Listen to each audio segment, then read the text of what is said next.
Assalamualaikum Buya. Assalamualaikum.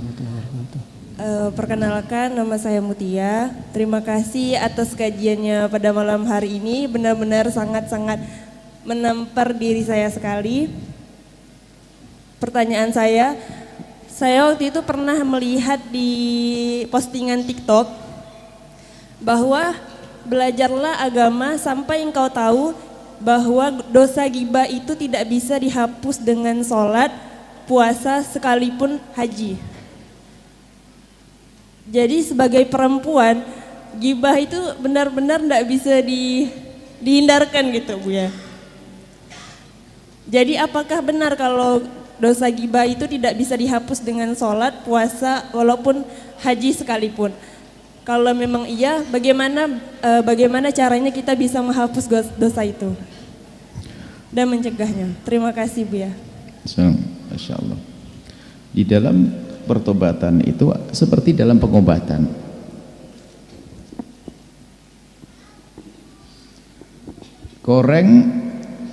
Goreng itu bukan obatnya Panadol. Masing-masing ada obatnya masing-masing. Kan begitu. Sama. Sebab ghibah itu urusannya Anda dengan orang, dosa dengan manusia. Beresi dong urusanmu dengan manusia. Biarpun katanya sujud, sholat dan sebagainya, dia masih berjalan karena dia tidak menganggap urusannya dengan manusia ini harus diselesaikan. Dia dengan Allah.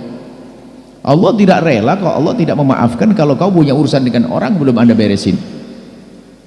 Maya hablum minan nas, urusan dengan manusia.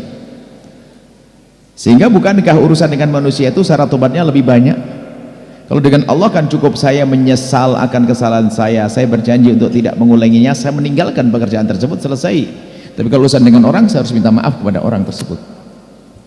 Lah kalau belum minta maaf ya belum ketemu obatnya dong. Belum ketemu obatnya, maka hati-hati. Menggunjing itu serem banget, menjing itu godanya dosa besar yang kadang tidak dicermati adalah menggunjing. Ada pelacuran, perzinahan diuber-uber, ada berjudi diuber-uber. Tapi mana ada orang nguber bawa menggunjing? Padahal dosanya nggak kalah gede. Bahkan begitu dahsyatnya di mimbar pun bisa gunjing. Tahu enggak kamu Ustadz yang masuk? Siapa Ustadz gini-gini? Masuk langsung ketawa. Ustadz gini ketawa. Lu ini kan gunjing halus. Gunjing bisa di atas mimbar. Hati-hati, makanya bahaya. Naudzubillah, jangan berani ngomongin kejelekan siapapun. Akan tapi bukankah Allah Maha Kasih? Mungkin begini Anda berkata, nah kalau masih ada orangnya, selesaikan urusanmu dengan dia. Dan jika memungkinkan, ada cara tobat. Makanya ilmu itu penting. Kalau Anda belajar nggak jelas, bingung, tobat yang menggunjing ada. Kalau Anda minta maaf kepada seseorang, apakah saya harus datang lalu minta maaf kepada dia? Oh enggak begitu. Coba kalau Anda minta maaf kepada seseorang, Pak, Bu, mohon maaf, kenapa? Saya kemarin seharian ginjing ibu. Astagfirullah, kurang ajar kok. Terus gimana cara? Makanya ngaji, ilmu. Ternyata apa Nabi mengajarkan? Jika engkau sudah terlanjur menggunjing seseorang, pertama pastikan kau akan berhenti menggunjing. Kalau tidak akan menghabiskan pahalamu. Kan dia akan menjedahkan pahala. Ambil kembali pahala, berhenti kau. Kemudian cara bertobatnya bagaimana? Pertama adalah seperti engkau yang menyebut kejelekannya, maka sebutlah kebaikan di tempat engkau pernah menyebut kejelekannya. Dibalik, kalau kemarin udah tahu enggak kamu itu situ, astagfirullah, ya Allah, di sana tahu Bu, bener, ya Allah, besok rubah, Bu, tahu enggak begini, masya Allah dia adalah orang begini loh ya. Sisi lainnya mungkin dia memang suka begini, tapi dia sedekah, masya Allah, jangan sebut kejelekannya, kita ganti sebut kebaikannya. Maka pertama, sebutlah kebaikannya di tempat engkau menyebut kejelekannya. Itu tobat yang pertama. Yang kedua adalah beristighfarlah untukmu. Nabi mengatakan fastaghfirlaka walahu, maka mintalah kau ampunan kepada Allah untukmu dan dia. Allahumma firli walahu, ya Allah ampuni aku dan dia. Allah ampuni aku dan dia. Terus sering, setiap ingat itu Anda membaca doa Allahumma firli walahu.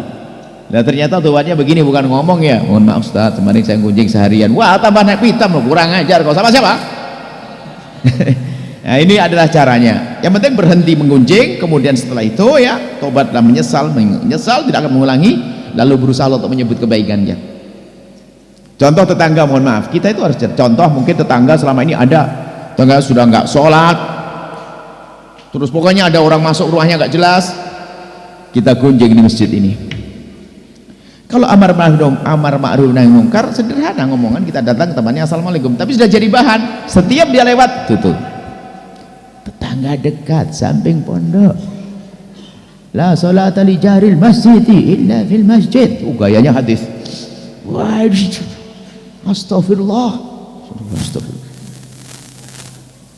Tak taunya tobat, kita nyesel, itu gunjing juga ngomong dirubah. Kenapa? Itu siapa Pak? Itu tetangga, setiap ada pengajian halamannya dibuka untuk orang ngaji, untuk parkir motor. Oh, berubah kan? Oh gitu, iya. Akhirnya semua orang jadi terpesona lihat dia. Setiap melihat Assalamualaikum Waji, oh jadi baik orang, kan gitu.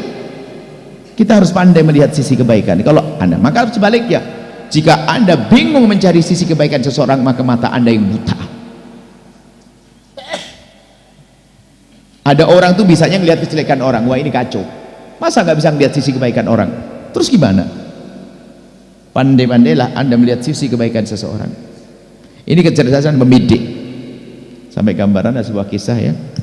Ada seorang raja, ya, kupingnya sebelah, kuping sebelah, mengundang tukang lukis. Ada beberapa tukang lukis, 1, 2, 3. Tukang lukis pertama lukis raja, rupanya saya ingin polosnya dilukis raja ganteng, kupingnya sebelah.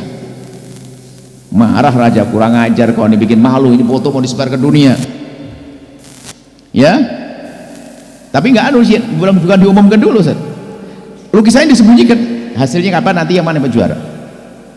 Yang kedua, melihat temannya dibunuh, puasang, kupingnya genap, lengkap. Dia tahu kuping anak sebelah kok kayak begini, kurang ajar kok ini, bohongin, bunuh juga. Yang satu, akhirnya apa? Pindah tempat dari samping. Digambar langsung set dikasihkan sang raja. Ini baru, rupanya apa? Membidiknya dari sisi yang kupingnya tidak kelihatan, yang nggak ada kupingnya nggak kelihatan, dari samping sebelah ini. Baru bener nih. Kecerdasan dalam membidik. Gambaran semacam itu. Ada orang pengen lihat kejelekan orang, ini matamu tuh ya itu saja. Jika matamu kau biasakan dengan pandangan positif, akan menjadi mengecil pandangan negatif. Tapi ente buka negatifnya, oh positifnya hilang. Naudzubillah, hati busuk, hati kotor. Itu ya, menggunjingkan tadi, jangan biasakan menggunjing Allah.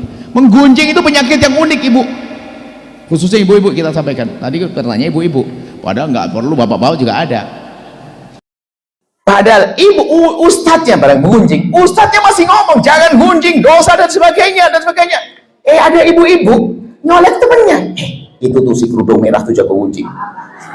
Nggak sadar kok gini nih gunjing tuh nggak sadar. Aneh, memang gitu. Lagi tutup saja aja. Allah, hati-hati ya, karena dosa gede banget ini. Insya Allah indah semuanya. Cukup. Setelah Anda menyaksikan video ini, jangan lupa berselawat kepada baginda Nabi Muhammad sallallahu alaihi wa alihi wa sahbihi wasallam.